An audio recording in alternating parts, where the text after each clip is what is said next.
Assalamualaikum warahmatullahi wabarakatuh, teman-teman. Kembali lagi, welcome back to my channel bersama saya Fikrianto, teman-teman. Oke, pada kali ini saya skip dulu ya untuk mengulik-ulik tentang soal Bitcoin atau kripto dan sejenisnya, atau soal-soal investasi ya teman-teman ya. Karena apa? Karena malam ini malam minggu ya teman-teman. Hari ini hari Sabtu dan besok minggu ya teman-teman ya.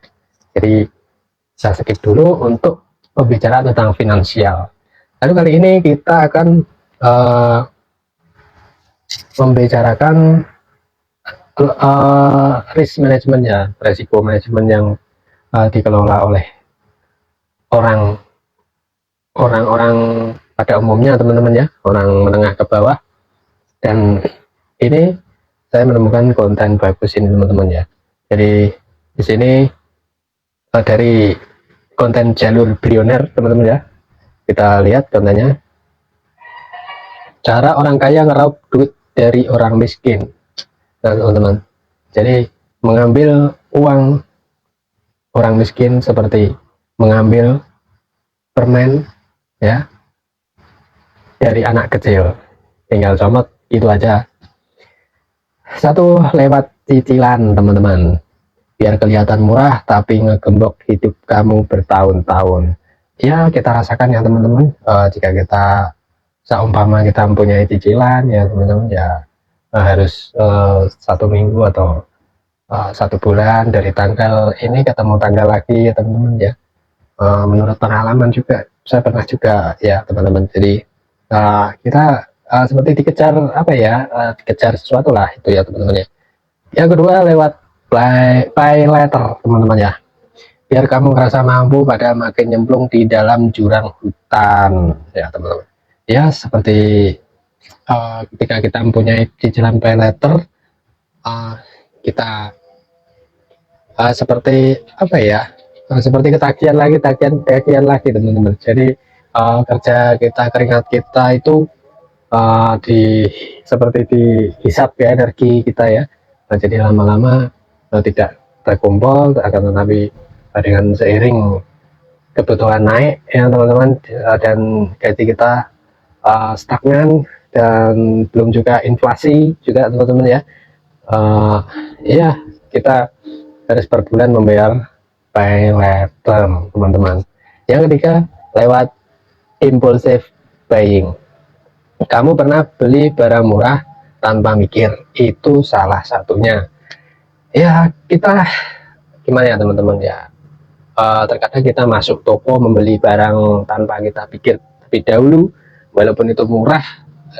Ketika kita membiasakan hal sekecil itu, daripada saya tidak beli apa-apa, mending saya beli ini, mending saya beli itu, ya akhirnya menjadi kebiasaan teman-teman ya. Akhirnya kita tidak bisa memanage, mengekang keuangan kita, akhirnya bocor ya, bocor dengan kebiasaan-kebiasaan pemborosan, keburukan kita teman-teman.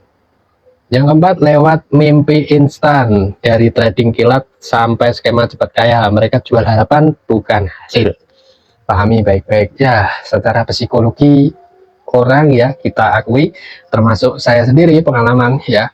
Nah, ketika saya trading, salah satu kita tidak tahu ilmu metodenya, dan akhirnya kita all in, akhirnya kita kehabisan barang yang untuk di tradingkan teman-teman ya.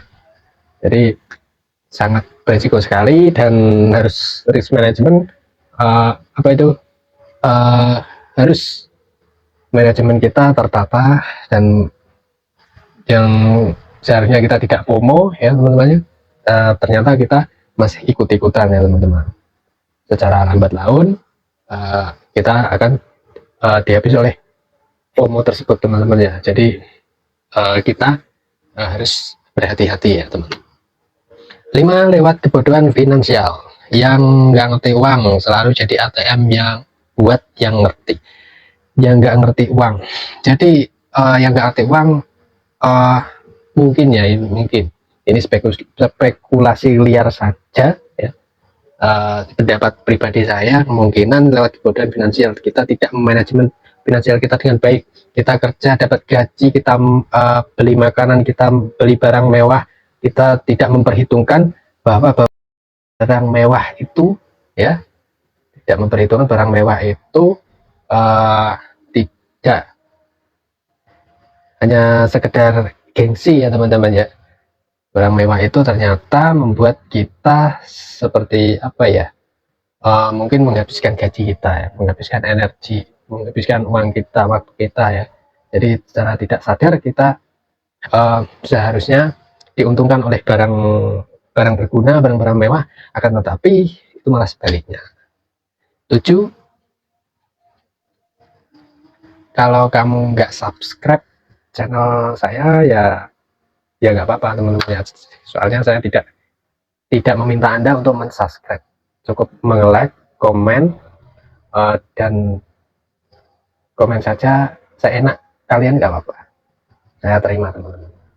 Oke, cukup sekian spekulasi liar saya ya tentang konten ini, cara orang kaya ngerap duit dari orang miskin ya teman-teman. Ya seperti itu. Orang miskin, mungkin miskin itu bukan tentang money ya teman-teman ya, tapi tentang mindset, cara berpikir ya. Udah gitu aja teman-teman ya.